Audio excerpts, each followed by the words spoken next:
The following documentary is about Rattan Chand Mandir. Lala Rattan Chand was awarded a prime plot of land by the Sikh ruler Maharaja Ranjit Singh. The temple and garden were damaged in the riots following the partition in 1947. The temple was demolished in the reaction of Babri Mosque in India. The following pictures were took after the construction of the temple. It shows the beautiful Kailash emerging from the top and the perfect symmetry reflecting in the water bodies surrounding the temple. We can also see the green elements for playing the background of the temple.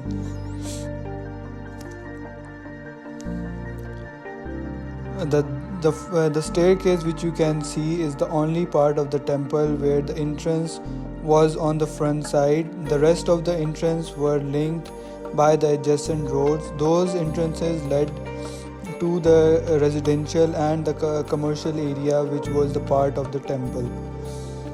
The common materials which were used in the temple were bricks, red brick and conker lime.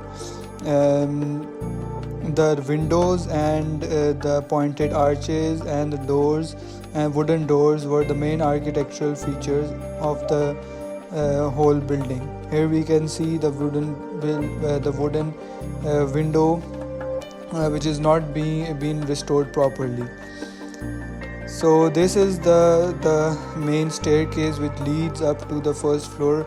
The first floor is basically it used to be the main area of the temple where the whole religious ceremonies were held, or the different classes for students was used to be held in this very hall. But now the Muslim have occupied this area and they have converted this whole space into a masjid and a madrasa. We can see they have converted the green pillars and the arches, incorporating the windows in a very crisscross brick style, which is also been seen on the exterior of the building. On the left side we can see those same heighted arches, and it goes up to the front door, which is a wooden door. The wooden doors and the wooden windows were seen all over the building. And then we have these small spaces for candles, which were very spiritual, which had a very spiritual meaning for the Hindu people. These doors were basically the worship places, but now it's been occupied by different families which are living over here. We can see that the wooden doors have been replaced by the metal ones, and we can see like how the people have domesticated this whole area. On the right we are gonna see the staircase that leads up to the first floor.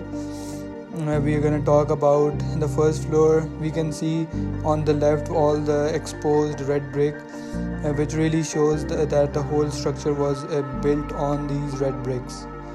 Okay, now we are going to the first floor, and right off the bat we are going to see this whole big space over here, which was basically a very it had a very like a functional aspect, as it was used for ventilation purposes. We can see the arches over here as a decorative aspect. These spaces were again were a part of temple, but now we can see it's domesticated by families. They are very compact in this area. They have small rooms. The whole families are living in these rooms. And now we are going to the top, like the roof of the building, where we have Kailash and the main tomb or the main architectural which identify this whole place as a temple. Here we can see the Kailash which we saw in the first picture, the picture which was taken before this temple was demolished. Now this architectural features, this Kailash, or the base of this structure is known as Sikara, and the boundaries which surround the whole element. They are known as amalaka. So these were the main architectural features which identified the whole structure as a mandir, or which give its whole identity. We can see that people have used the tomb, like the leftovers of the tomb, as a residential area. We will see on the right side these voids were left for ventilation purposes, and we have these windows over here, a very particular style of windows. So this was the part in which the religious leader or the monk or the Hindu, but they used to isolate themselves from the whole place, and then they used to worship over here. This place had a very, like, a spiritual meaning for them, but now, as we can see, it's left barren, and we can see different trees they have grown over here, which is in a very bad condition. And this was the second most identifiable architectural feature of this tomb.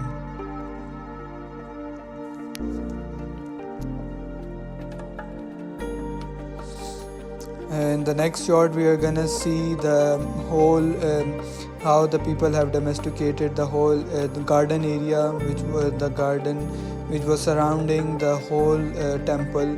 It's been domesticated by the people now. So the main purpose of this documentary was to highlight all the architectural features. And thank you.